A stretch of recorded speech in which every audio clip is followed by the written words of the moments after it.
शिल्पांचल की हर छोटी बड़ी खबर कभी भी कहीं भी देखने के लिए हमारे पब्लिक टाइम्स न्यूज चैनल को यूट्यूब पर करें सब्सक्राइब।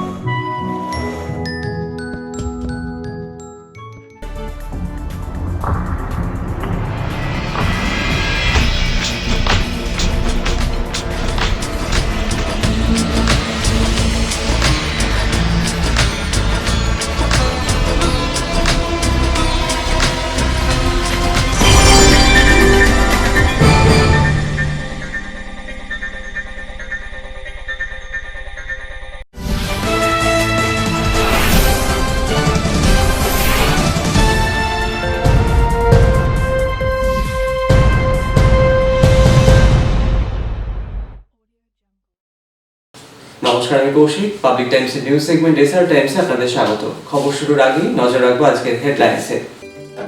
হেডলাইন্স নিবেদন করছেন Damodar Industries Private Limited, choice of millions, রিস্তা জোকাভিনা রুটে।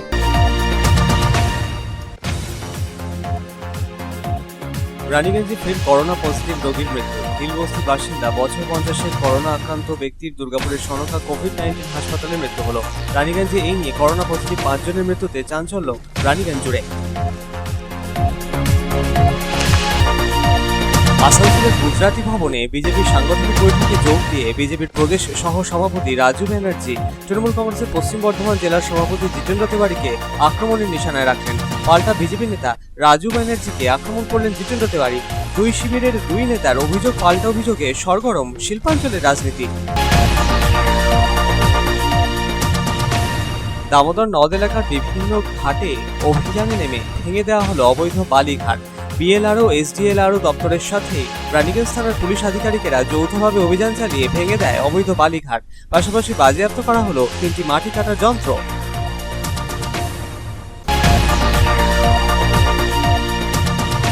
শ্মশানের জমি দখল করার বিরোধিতা সহ নানা দাবি দেওয়ার প্রেক্ষিতে অল ইন্ডিয়া আদিবাসী কোঅর্ডিনেশন কমিটি সহ বিভিন্ন সংগঠনের ব্যানারে রানীগঞ্জের নিমচা পুলিশ ফাঁড়ি ঘেরাও করে বিক্ষোভ আদিবাসীদের।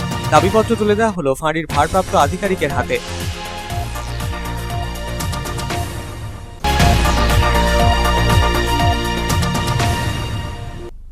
কুলটির নিয়ামতপুরে দীর্ঘ প্রায় 4 ঘন্টা লোডশেডিং এর প্রতিবাদ জানিয়ে জিটি রোড অবরোধ করে বিক্ষোভ দেখালেন বাসিন্দারা। ঘটনাস্থলে পৌঁছলেন মেয়র পরিষদ মীর হাসিম। লোডশেডিং এর জন্য ঠিকাদারকে দায়ী করেছেন তিনি। পুলিশ পৌঁছে আশ্বস্ত করল বিক্ষোভকারীদের।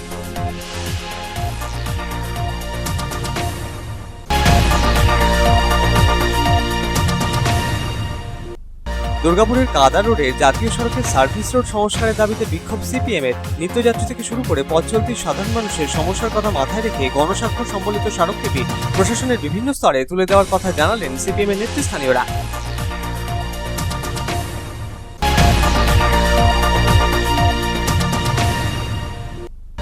সালানপুর গ্রাম পঞ্চায়েতের অন্তর্গত মেলেকোলা মোড়ে যাত্রী প্রতীক্ষালয়ের উদ্বোধন সারলেন বারাবণীর বিধায়ক বিধান উপাধ্যায়। সালানপুর গ্রাম পঞ্চায়েতের সিএফসিজি ফান্ডের বরাদ্দকৃত প্রায় 2.5 লক্ষ টাকা ব্যয়ে নির্মাণ করা হয়েছে যাত্রী প্রতীক্ষালয়টি।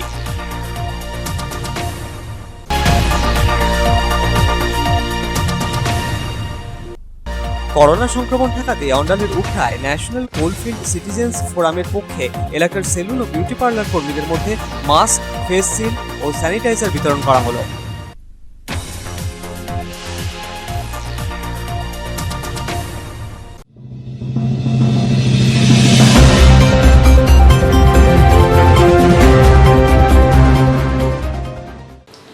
रानीगंज में फिर कोरोना पॉजिटिव 50 वर्षीय एक व्यक्ति की मौत हो गई है। इस तरह से रानीगंज में कोरोना पॉजिटिव मिले 5 मरीजों की अब तक मौत हो चुकी है।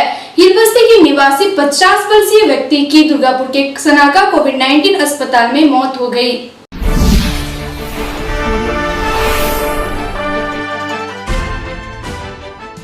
रानीगंज में कोरोना वायरस का कहर थमने का नाम नहीं ले रहा है और फिर एक कोरोना पॉजिटिव 50 वर्षीय व्यक्ति की मौत हो गई है। इस तरह से रानीगंज में अब तक 5 कोरोना पॉजिटिव लोगों की मौत हो चुकी है। बताया जा रहा है कि रानीगंज थाना क्षेत्र के हिल बस्ती निवासी उक्त व्यक्ति की तबीयत बिगड़ने पर आसनसोल जिला अस्पताल में भर्ती कराया गया था। उसका बुखार नहीं उतर रहा था। उसके स्वाब के नमूने एकत्र कर जांच के लिए भेजे गए थे। उसकी जांच रिपोर्ट कोरोना पॉजिटिव मिली थी। संक्रमित पाए जाने पर शनिवार को आसनसोल आसनसोल जिला अस्पताल में इलाज के लिए दुर्गापुर के सनाका कोविड-19 अस्पताल में रेफर किया गया था, जहां उसकी मौत हो गई। गौरतलब है कि इससे पहले सर्वप्रथम गत 18 जुलाई को कॉलेजपाड़ा निवासी 57 वर्षीय व्यक्ति की रानीगंज के एक निजी अस्पताल में मौत हुई थी। उसकी जांच रिपोर्ट कोरोना पॉजिटिव मिली थी। इसके बाद गत 20 जुलाई को बंस प्लॉट निवासी 90 वर्षीय बुजुर्ग ने भी अस्पताल में इलाज के दौरान दम तोड़ दिया था। उसे भी कोरोना संक्रमित पाया गया था, जबकि हिलबस्सी के रहने वाले कोरोना पॉजिटिव 70 वर्षीय वृद्ध की गत 22 जुलाई को अस्पताल में इलाज के दौरान मौत हो गई थी। रानीगंज थाना क्षेत्र के गिरजापाड़ा रहमतनगर निवासी 53 वर्षीय व्यक्ति की दुर्गापुर के मिशन अस्पताल में गत 25 जुलाई को मौत हो गई थी। मृतक को गत 6 जुलाई से बुखार था। उसे सर्वप्रथम गत 13 जुलाई को कोरोना पॉजिटिव पाया गया था। गत 24 जुलाई को फिर उसके स्वाब के नमूने की जाँच की गयी और दूसरी जाँच रिपोर्ट भी कोरोना पॉजिटिव मिली। दुर्गापुर के उक्त अस्पताल में उसका इलाज चल रहा था, जहां उसने दम तोड़ दिया था। बहरहाल रानीगंज में कोरोना वायरस से संक्रमित मरीजों का आंकड़ा भी बढ़कर 150 के आसपास पहुंच गया है। वहीं बड़ी संख्या में कोरोना संक्रमित मरीज स्वस्थ होकर अस्पताल से घर भी लौटे हैं। रानीगंज में अब तक करीब 134 कोरोना संक्रमित मरीजों को स्वस्थ होने पर अस्पताल से छुट्टी मिल चुकी है। Bureau report, public times.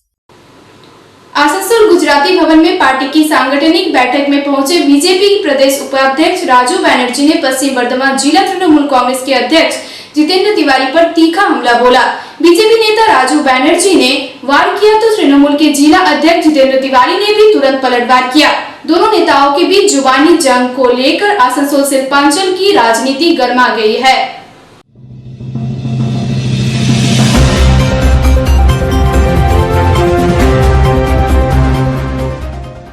Asansol शहर के गुजराती भवन में रविवार को भाजपा की सांगठनिक बैठक हुई। इस बैठक में भाजपा के प्रदेश कमेटी के उपाध्यक्ष राजू बनर्जी विशेष रूप से शामिल हुए। बताया जा रहा है कि इस बैठक में भाजपा के जिला अध्यक्ष लखन गुड़ुई और महिला मोर्चा की जिला अध्यक्ष आशा शर्मा के साथ पार्टी के तमाम पदाधिकारी भी शामिल हुए और इसमें मुख्य रूप से सांगठनिक विषयों तथा वर्ष 2021 में होने वाले विधानसभा चुनाव से जुड़ी तैयारियों पर चर्चा की गई।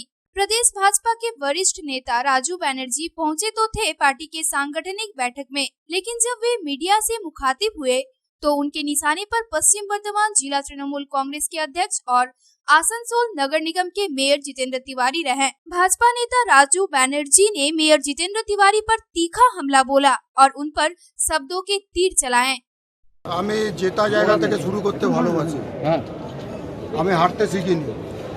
আর এই আসানসোল থেকে যেভাবে দুর্বৃত্তরা আমাদের কার্যকর্তাদের উপর আক্রমণ করছে, একদিকে জিতেন্দ্র তিওয়ারি একটা মাফিয়া ডন এখানে বসে আছে, আর তাই জন্য আমি এখানে পদার্পণ করলাম এবং কর্মীদের মাধ্যমে আমি বার্তা দিতে চাই যে কোনো মাফিয়া ডন পশ্চিমবাংলা চালাবে না। পশ্চিমবঙ্গের মাফিয়া মমতা ব্যানার্জি যেরকম চালাচ্ছেন, এখানে আসানসোলেও মাফিয়া জিতেন্দ্র তিওয়ারি বসে আছে, আর সেই মাফিয়া রাজ আমরা শেষ করব বলে আমি আসানসোল থেকেই আজকে রাঢ়বঙ্গ জোনের আমার কার্যক্রম শুরু করলাম। वहीं भाजपा नेता राजू बनर्जी से आसनसोल के भाजपा सांसद व केंद्रीय मंत्री बाबुल सुप्रियो तथा भाजपा के जिला अध्यक्ष लखन गुड़ुई के बीच चल रही कथित तनातनी एवं पार्टी की आपसी गुटबाजी को लेकर सवाल किया गया तो उन्होंने पार्टी के भीतर गुटबाजी से साफ इनकार किया। भाजपा नेता राजू बनर्जी ने कहा कि उन्हें गुटबाजी के बारे में कोई जानकारी नहीं है।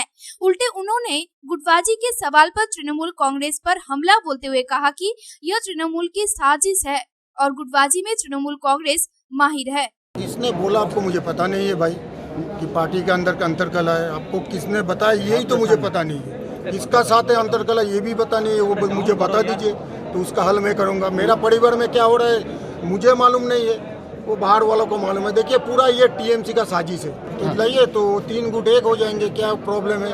देखिए गुटबाजी में तृणमूल माहिर है, तृणमूल गुटबाजी में पीएचडी किया है और उसका कारण आपने देखा है कि तृणमूल लड़ते हैं। अरे आप लोग नहीं पूछते जितेंद्र तिवारी और मौलाना का इतना कितना सुसंपर्क है, बोलिए ना, पहले उनको बताइए ना।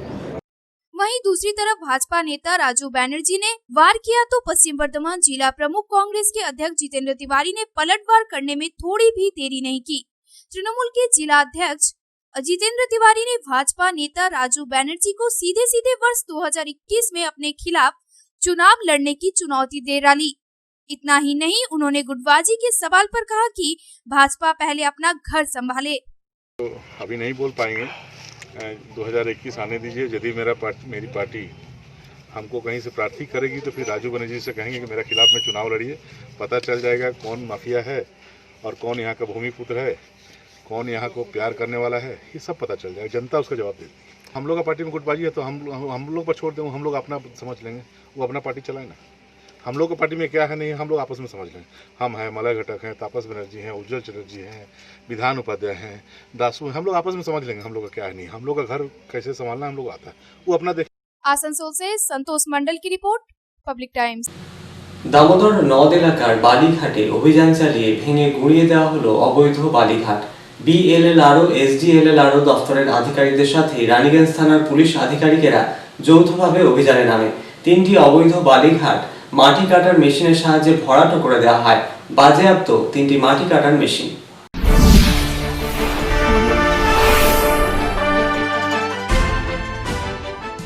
অতর্কিতে অভিযানে নেমে মিলল সফলতা। পুলিশ প্রশাসনের বিশাল বাহিনী বিএলএলআরও এসডিএলএলআরও দপ্তরের সদস্যদের সাথে রানীগঞ্জ থানার পুলিশ আধিকারিকেরা যৌথভাবে দামোদর নদ তটবর্তী এলাকায় অভিযানে নামে। বেশ কয়েকটি নদের ঘাট যেখান থেকে অবৈধভাবে বালি তোলার কাজ চলছিল সেখানে আচমকাই হানা দেয় প্রশাসনিক কর্তা ব্যক্তিরা। এরপরই মেলে সফলতা। অতর্কিতে অভিযান চালিয়ে ভেঙে গুঁড়িয়ে দেওয়া হয় অবৈধ বালিঘাট। এক শ্রেণীর বালি মাফিয়া অবৈধভাবে বালি তোলার কাজ চালিয়ে যাচ্ছে বলে অভিযোগ। এই খবর প্রশাসনের কাছে পৌঁছতেই অতর্কিতে অভিযানে নামে প্রশাসনিক কর্তা ব্যক্তিরা।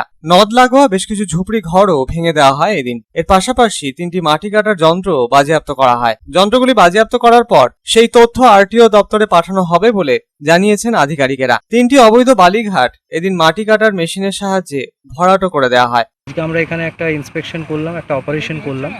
এখানে এসে আমরা কাউকেই পাইনি এবং সুতরাং না পাওয়ার কারণে আমরা এটা আমাদের কাছে যে কমপ্লেন ছিল সেটা আমাদের আপাত দৃষ্টিতে মনে হয়েছে সত্য, যে কারণে আমরা যেহেতু পাইনি এবং এখন এখানে নদীঘাটে মাইনিং করাটা পুরোটাই বেআইনি। ডিএম স্যারের, আমাদের মাননীয় জেলা শাসক স্যারের যে অর্ডার আছে 6 জুলাই থেকে আমাদের এখন ঘাট বন্ধ আছে, সেই অর্ডারের মূলে তারা ভায়োলেট করছে এবং এটা তাদের কাছে কোনো বৈধ কাগজপত্র না থাকার জন্য আজকে আমরা এখানে অপারেশন করলাম। করে পরে আমরা এখানে 4টে পোকল্যান, সেটাকে আমরা তাদের ড্রাইভার পাওয়া যায়নি, অপারেটর ছিল না, তো আমরা সেগুলোকে এমবিআইকে বলেছি প্রয়োজনীয় ব্যবস্থা নেওয়ার জন্য। আমি আমার তরফ থেকে এফআইআর লজ করব এবং যে অফিস ঘর ছিল বা যে কনস্ট্রাকশন ছিল ইলিগাল, সেগুলোকে আজকে আমরা ডেমোলিশ অবশ্যই ব্যবস্থা নেব। আমাদের এই অভিযান চলবে এবং প্রতি সপ্তাহে বা প্রতি 10 দিন অন্তর অন্তর আমাদের চলবে। একটা জয়েন্ট অপারেশনও হবে এবং আমরা আমাদের বিএলআরও রানীগঞ্জের পক্ষ থেকে আমরা প্রতিনিয়তই এটা করে থাকি।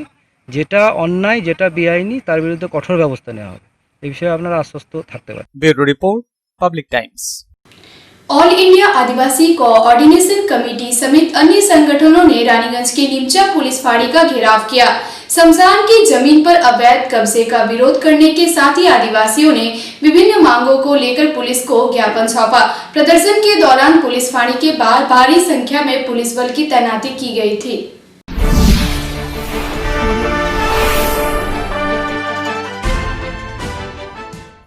All India Adivasi coordination committee समेत अन्य संगठनों के बैनर तले रानीगंज के निमचा पुलिस फाड़ी का घेराव किया गया। रविवार को बड़ी संख्या में आदिवासी संप्रदाय के लोग निमचा पुलिस फाड़ी के पास पहुंचे और प्रदर्शन किया। इस प्रदर्शन में महिलाएं भी शामिल हुई। आदिवासी कोऑर्डिनेशन कमेटी के सदस्यों ने कहा कि आगामी 9 अगस्त को आदिवासी संप्रदाय के लोगों द्वारा एक कार्यक्रम आयोजन किया गया है। इस कार्यक्रम को सफल बनाने के लिए शनिवार की रात हाराभांगा इलाके में एक बैठक चल रही थी। आरोप है कि उस बैठक में अचानक कुछ लोगों ने हमला कर दिया। हमलावरों ने बैठक में शामिल आदिवासी संप्रदाय के लोगों के साथ मारपीट भी की। इतना ही नहीं, उनकी शमशान घाट की जमीन पर अवैध रूप से कब्जा करने का प्रयास किया जा रहा है। आदिवासियों ने हमले में शामिल आरोपियों को चिन्हित कर जल्द गिरफ्तार करने और उनकी शमशान की जमीन पर कब्जा जमाने वाले अभियुक्तों के विरुद्ध कार्यवाही की मांग की। आदिवासियों ने अपनी मांगों को लेकर पुलिस अधिकारियों को ज्ञापन भी सौंपा। प्रदर्शनकारियों के तरफ से जनार्दन कोड़ा ने कहा कि पुलिस की तरफ से उन्हें हर संभव सहयोग का आश्वासन दिया गया है।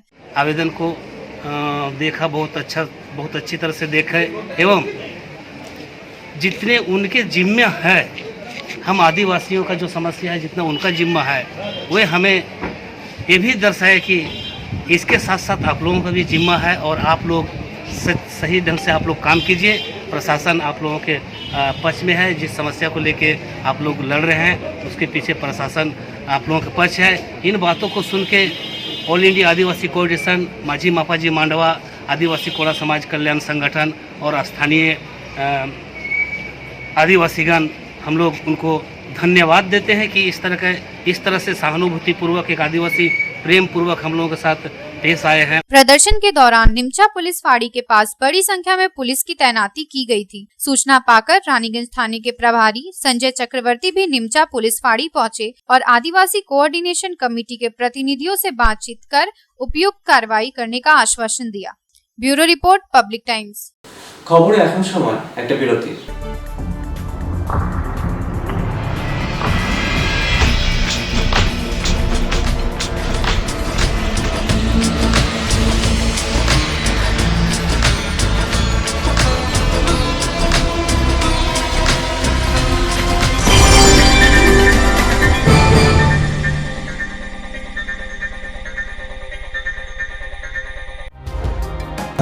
सर्वप्रथम पब्लिक टाइम्स के बारे में छोटा सा वक्तव्य रखेंगे।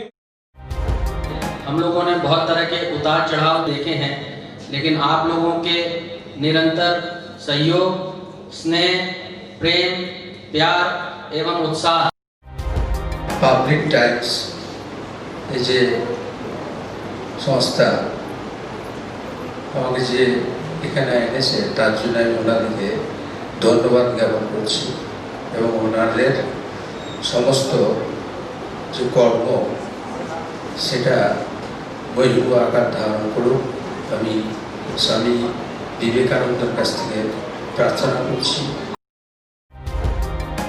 न्यूज के जो मापदंड होते हैं उस पर खरा उतरते हुए इसी तरह आप काम करते रहे, क्योंकि वर्तमान समय में चाहे वो प्रिंट मीडिया हो चाहे इलेक्ट्रॉनिक मीडिया हो, इंडिपेंडेंटली काम करना बहुत कठिन हो गया है।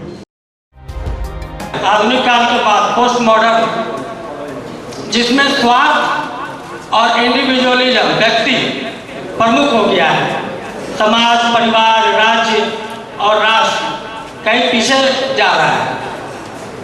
ऐसे समय में पब्लिक टाइम्स के द्वारा समाज सेवी का सम्मान करना निश्चित रूप से अभिनंदनीय है।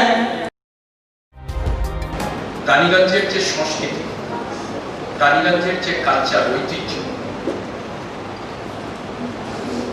সেটাকে একদিকে ধরে রাখা, আরেকটা হচ্ছে যে পাবলিক টাইমস কিভাবে এগিয়ে যাচ্ছে সেটাকে পাবলিকলি হাইলাইট করা, এই দুটোকে একসাথে কম্বাইন করে আজকের এই অনুষ্ঠান। পাবলিক টাইমস আপনাদের সহযোগিতা, আপনাদের আশীর্বাদ নিয়ে, সকলের সম্মিলিত প্রয়াস প্রচেষ্টা দিয়ে হচ্ছে পাবলিক টাইমস এগিয়ে চলুন। পাবলিক টাইমস উত্তরোত্তর, পাবলিক টাইমসের শ্রীবৃদ্ধি উত্তরোত্তর হচ্ছে যে মহিরুহ আকার ধারণ করুন। এই সংবাদপত্র, প্রিন্ট মিডিয়া বা ইলেকট্রনিক মিডিয়া, মানুষ খুব ছাপা কথাকে বিশ্বাস করে, মানুষ খুব চোখের সামনে যেটা দেখে সেটাকে বিশ্বাস করে। তো যারা এই কাজটা করে তাদের কিন্তু অনেক প্রতিকূল অবস্থার মধ্যে এই কাজটা করতে হয়। পাবলিক টাইমসে প্রায় 3.5 থেকে 4 লক্ষ দর্শক আছে, অডিয়েন্স আছে এখানকার এই সারাউন্ডিং এরিয়ায়। আমি পাবলিক টাইমসের নিউজ সমস্তভাবে দেখেছি এবং দেখে একটা জায়গায় উপনীত হয়েছি, সিদ্ধান্তে এসেছি যে না, পাবলিক টাইমসে তারা চেষ্টা করে সঠিক খবরটাকে প্রকাশ করে দেওয়া। জয়সওয়ালকে পাবলিক টাইমসে যিনি কর্ণধার, তাকে কৃতজ্ঞতা জানাই। তারা রানীগঞ্জের মানুষের কাছে, রানীগঞ্জের হৃদয়ে তারা নিজেদের জায়গা করে নিয়েছে। সমাজের প্রতিটি স্তরের মানুষকে সম্মানিত করা এবং তাদের সঙ্গে নিত্য যোগাযোগ না থাকলে এত সুন্দর মনজ্ঞ অনুষ্ঠান করা যায়। Public Times, let me tell you, it is my news channel when I travel every day from Durgapur to Raniganj. Vinod ji, I thank you very much. He sends me the news and through the YouTube also, and that is my pastime for 20 minutes. I hear to that channel while I travel from Durgapur to Raniganj. It's a wonderful company.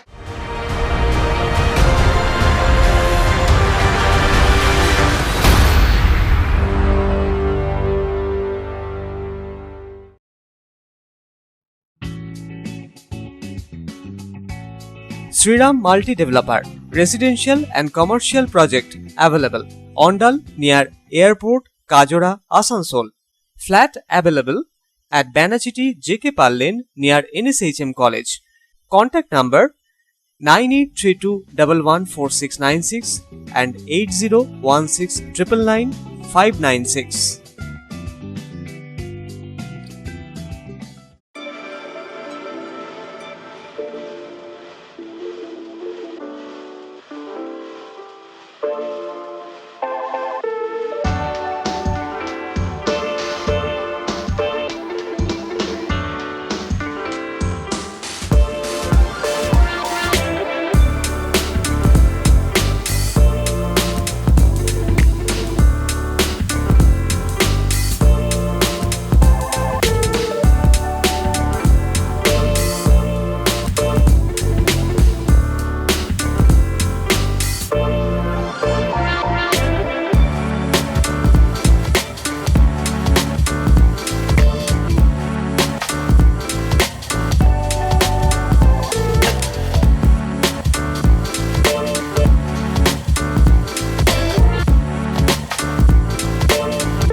Car choice দেখো, তখন মহিষাসুর।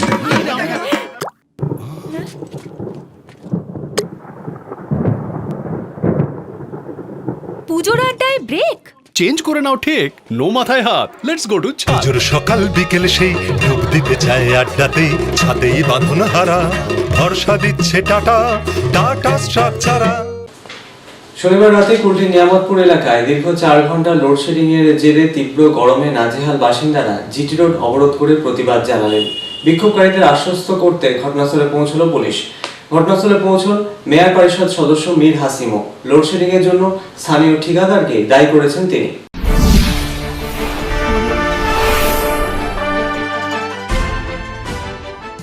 শনিবার রাতে কুলটি নিয়ামতপুর এলাকায় দীর্ঘ 4 ঘন্টা load shedding থাকায় এলাকার বাসিন্দারা ক্ষুব্ধ হয়ে জিটি রোড অবরোধে সামিল হলেন। শ্রাবণ মাস হলেও বৃষ্টির দেখা নেই, প্রচন্ড গরমে নাজেহাল এলাকার বাসিন্দারা। তার উপর শনিবার ছিল ঈদ পরব। সন্ধে 6টা থেকে লচিপুর গেট থেকে নিয়ামতপুর বাজার পর্যন্ত বিস্তীর্ণ অংশ অন্ধকারে ডুবে যায়। এলাকার বাসিন্দারা ক্ষুব্ধ হয়ে রাস্তায় নেমে জিটি রোড অবরোধ করেন। খবর পেয়ে পুলিশ প্রশাসন ঘটনাস্থলে পৌঁছে বিক্ষোভকারীদের আশ্বস্ত করে অবরোধ তুলে দিতে বললেও বিক্ষোভকারীরা কারেন্ট না আসা পর্যন্ত অবরোধ চালিয়ে যাবেন বলে জানিয়ে দেন। মেনলি হচ্ছে আজকে লোডশেডিং। আজ বিগত 1 মাস থেকে কন্টিনিউ সকালবেলা দিকে, বিকেলবেলা দিকে, তারপর সন্ধ্যাবেলার দিকে কন্টিনিউ লোডশেডিং হয়ে যাচ্ছে। কখনো 2 মিনিটের জন্য লাইন আসছে, আবার আধ ঘন্টার জন্য চলে আসছে, আবার 2 মিনিটের জন্য লাইন আসছে, আবার 1 ঘন্টার জন্য লাইন চলে আসছে কন্টিনিউ। আমরা ফেড আপ হয়ে গেছি ইঞ্জিনিয়ারকে জানাতে। বর্ধমান ফোন করছি, বর্ধমান বলছে বরাকর ফোন করো, বরাকর ফোন করছি বলছে দেখছি। এখন ইঞ্জিনিয়ারকে ফোন করছি বলছে হ্যাঁ কাজ চলছে। এমন কি কাজ চলছে যেটা 1 মাস থেকে ঠিক হচ্ছে না? এমন কি সমস্যা যে 1 মাস থেকে সমস্যার সমাধান করা যাচ্ছে না? এখন আপনারা কি চাইছেন? এখন আমরা চাইছি যে 1 মাস থেকে আমরা যে ভোগান্তি, এই ভোগান্তি আমরা শেষ হোক। আমরা তো ওখানে সবাই ইলেকট্রিক ইউজার, সবাই বিল পে করছি। এই লকডাউনের মধ্যেও আমরা বিল দিচ্ছি, ইলেকট্রিক বিল তো কারো মাফ হচ্ছে না। কিন্তু মানুষ কিন্তু লাইনটা কেন, সার্ভিসটা পাচ্ছে না কেন? চারপাশে এলাকায় লাইন আছে, এই কিছুটা এলাকায় লাইন নেই। নিয়ামতপুরবাসী প্রায় এই লোডশেডিং নিয়ে ভোগান্তি। আমাদের জিটি রোড এলাকাটা পুরোই প্রায় লোডশেডিং থাকে। আপনি দেখুন ওই নিউ রোড দিকে লাইন আছে, ওই দিকে চলে যান লাইন আছে। লোডশেডিং মানে চারিদিকে হয়, মানুষ একটা বরদাস্ত করে চলো চারিদিকে লোডশেডিং হয়েছে, কোনো কারণে হতে পারে। এখন তো 1 মাস থেকে কেমন লোডশেডিং হচ্ছে? এই ঘটনার খবর পেয়ে এলাকার কাউন্সিলর তথা মেয়র পরিষদ সদস্য মীর হাসিম ঘটনাস্থলে পৌঁছন। তিনি লোডশেডিং এর জন্য ঠিকাদারকেই দায়ী করেছেন। বিগত 1 মাস ধরে লচিপুর গেট থেকে নিয়ামতপুর বাজার পর্যন্ত লোডশেডিং হচ্ছে বারংবার। এ বিষয়ে তিনি বিদ্যুৎ দপ্তরের ইঞ্জিনিয়ারের সাথে কথা বলেছিলেন। ইঞ্জিনিয়ার বলেছিলেন ঠিকাদার ওই এলাকায় কাজ করছে, খুব শীঘ্রই কাজ শেষ হবে। কিন্তু 1 মাস হয়ে গেলেও এখনো কাজ সম্পূর্ণ হয়নি। ঠিকাদার ইচ্ছাকৃতভাবে লোডশেডিং করছে বলে অভিযোগ তোলেন তিনি। এদিকে পুলিশ প্রশাসন বিক্ষোভকারীদের বললেও বিক্ষোভকারীরা অনড় থাকায় দীর্ঘক্ষণ অবরুদ্ধই থাকে রাস্তা। কারেন্ট না আসলে লাগাতার অবরোধ চলবে বলেও হুঁশিয়ারি দেয় তারা। অন্যদিকে বিক্ষোভকারীরা জানায় 1 মাস ধরে সারাদিনে 1 থেকে 2 ঘন্টা লাইন থাকছে। বিদ্যুৎ দপ্তরে বারংবার ফোন করেও কোনো সুরাহা না হওয়ায় তারা রাস্তা অবরোধে শামিল হলেন। আসানসোল থেকে সন্তোষ মণ্ডলের রিপোর্ট, পাবলিক টাইমস। दुर्गापुर शहर के कादा रोड मोड़ के पास नेशनल हाईवे 2 के जर्जर हो चुके सर्विस रोड के मरम्मत की मांग पर वामपंथी संगठनों ने प्रदर्शन किया।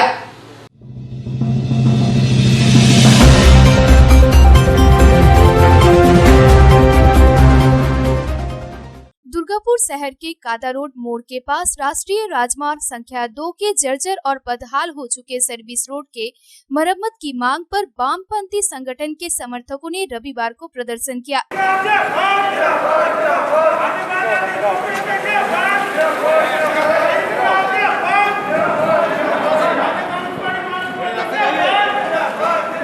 जलमग्न हो चुके सर्विस रोड में खड़े होकर वामपंथी संगठन के समर्थकों ने प्रदर्शन किया। साथ ही सर्विस रोड के मरम्मत की मांग पर हस्ताक्षर अभियान चलाया।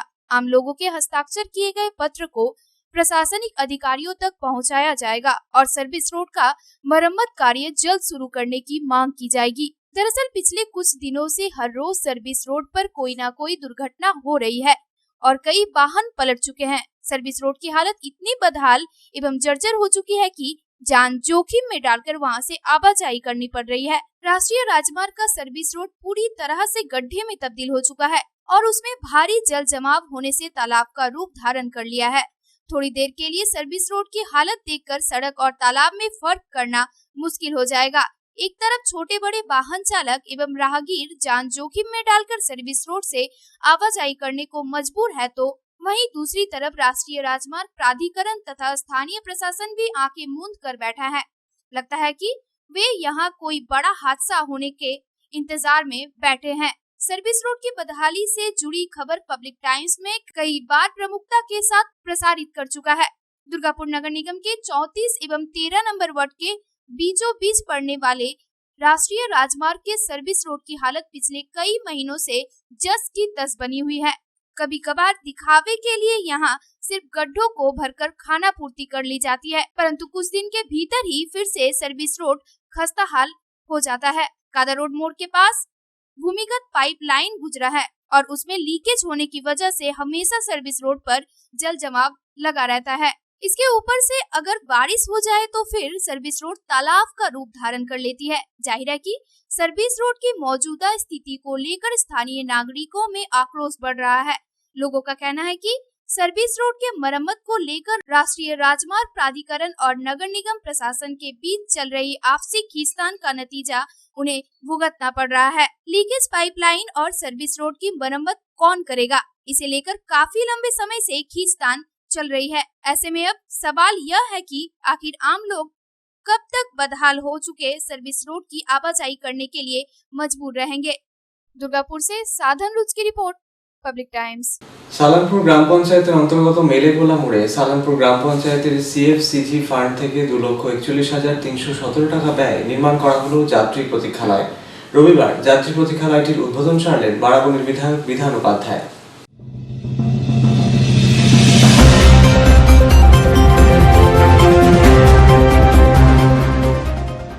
সালানপুর গ্রাম পঞ্চায়েতের মেলেগোলা মোড়ে যাত্রী প্রতীক্ষালয়ের উদ্বোধন করলেন বারাবণীর বিধায়ক বিধান উপাধ্যায়। সালানপুর গ্রাম পঞ্চায়েতের সিএফসিজি ফান্ড থেকে 2,41,317 টাকা ব্যয়ে নির্মাণ করা হয়েছে এই যাত্রী প্রতীক্ষালয়টি।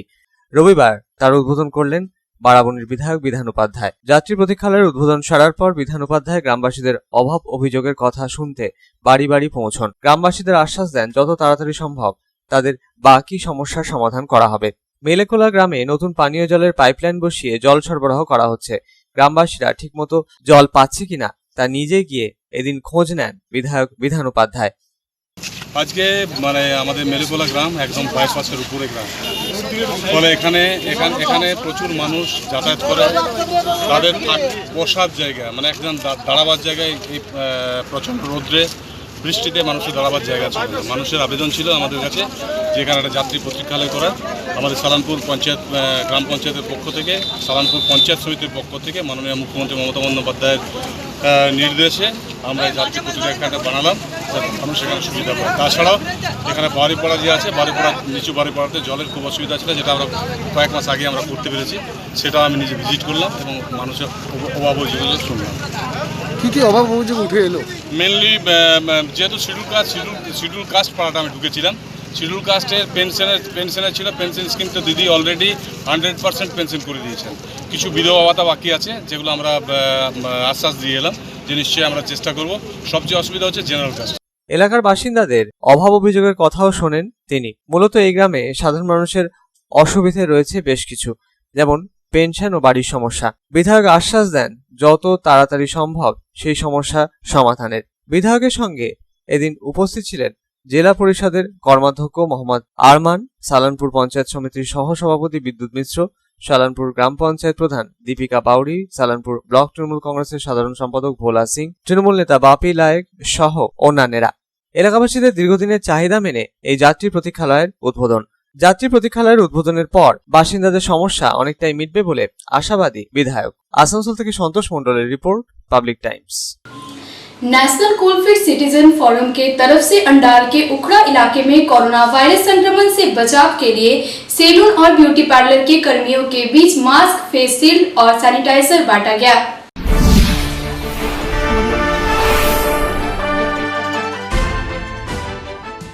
उखड़ा नेशनल कोलफील्ड सिटीजन फोरम के तरफ से उखड़ा एवं आसपास के तकरीबन 100 से ज्यादा सैलून एवं ब्यूटी पार्लर के कार्य कर रहे कर्मचारियों को face shield, head cap, mask एवं सैनिटाइजर दिया गया, जिससे कि लोग बिना भय के सैलून अथवा ब्यूटी पार्लर में पुरुष एवं महिलाएं चूल, दाढ़ी एवं फेशियल करा सकते हैं। इस मौके पर उपस्थित थे कोलफील्ड सिटीजन फोरम के चेयरमैन सुमित बैनर्जी, जावेद इस्लाम, नयन मुखर्जी, रोहित बैनर्जी, विशाल लाल सिंह समेत और भी कई लोग। इस बारे में कोलफील्ड सिटीजन फोरम के चेयरमैन सुमित बैनर्जी ने कहा कि প্রোগ্রাম হচ্ছে যত সেলুন আছে উগড়ায়, যত সেলুন পার্লার, বিউটি পার্লার, তাদের প্রত্যেকে যারা আছেন সেলুন বন্ধুরা আছেন, তাদেরকে মাস্ক, হেয়ার ক্যাপ এবং ফেস শিল্ড দেওয়া, যাতে তারাও মতো নিরাপদে কাজ করতে পারে না, তাদের থেকেও কারো সংক্রমণের সম্ভাবনা না থাকে, আর অন্য কারো থেকেও তাদের যাতে সংক্রমণ না হয়।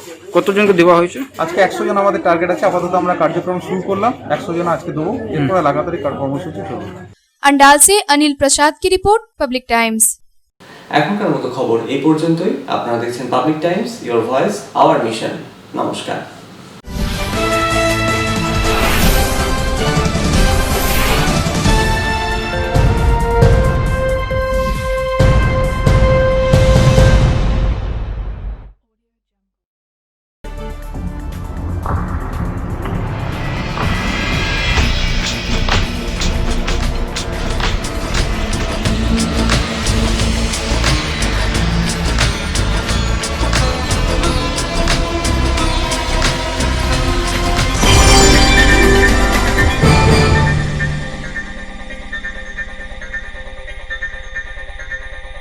अगर आपके पास भी है किसी कार्यक्रम, दुर्घटना अथवा समस्याओं से संबंधित ताज़ा तरीन खबर जो आप करना चाहते हैं पब्लिक टाइम्स के साथ साझा, तो हमें व्हाट्सएप पर भेजे वीडियो। हमारा व्हाट्सएप नंबर है 9332040391, 9332185842।